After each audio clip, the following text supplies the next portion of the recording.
G'day crew, I'm Oscar Pelazon and welcome to another episode of Tube Time Tuesday. So I was recently in Bali at the glorious Hotel Commune and I was sitting there having breakfast at the beach club overlooking Keramas beach break and there was a guy with his 30 or so ducks walking along the beach. And I've included the video in now and you can see from the video, pretty cool sight watching a guy take his ducks for a walk, right? But no, he's not exercising them, and they're not aiming to compete in the synchronised duck walking at the Paris Olympics. What they are going to do is they're on their way to the rice paddies, where ducks act as a natural pest control, right? They eat the pests that feed on the rice, as well as fertilising the rice paddies. I'll leave that one to your imagination.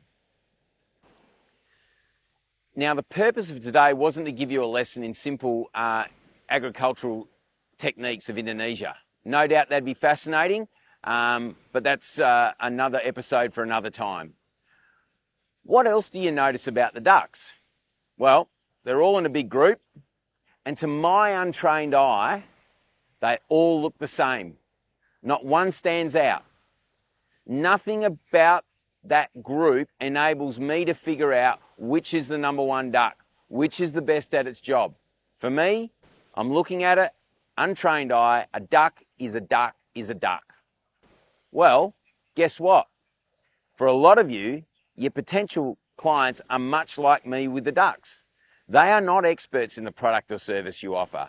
And when they look at you and listen to how you sell your product and they compare it to your competitors, you all look the same, right? Unless you are able to clearly distinguish what makes you unique and communicate that to your target market, right? Your uniqueness will not be distinguishable.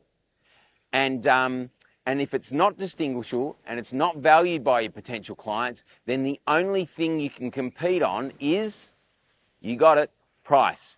You become a commodity. Now listen, I'm not sure about you, but I don't want to compete on price. So, what are the 3 keys to standing out from the crowd so that you don't have to compete on price? Well, firstly, you must be unique. It can be really hard in a crowded market, such as in accounting or the trades. So you have to work hard at determining what that uniqueness is, what makes you better and more attractive to your market, and be able to demonstrate it. And avoid talking about the features of your product, all right? We'll come to that in another episode. 2, that uniqueness that you identify must be valued by your target market. There's no point picking a differentiator that makes you unique, but no one wants it. And thirdly, it must be defendable, which means that 1 or 2 things must happen. Either no one else can claim that position, which is the most ideal, or no one can say that that is not your uniqueness. You are living and breathing it every day. So, a couple of quick tips. Do not talk about the features of your product. Think about a car. Manufacturers selling a 4-wheel drive.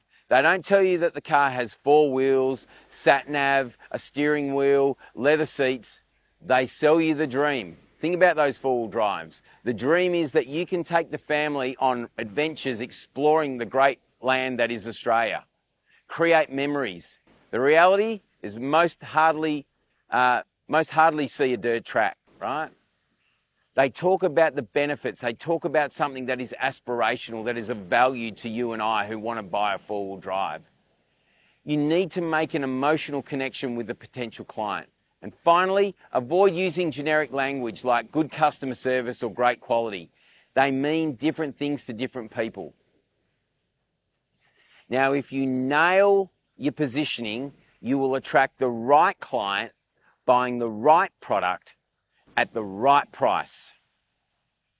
And you're going to have a much more enjoyable and much more profitable business. So that's it from me today. I look forward to seeing you next week for another episode of Tube Time Tuesday. Happy days. Yewww.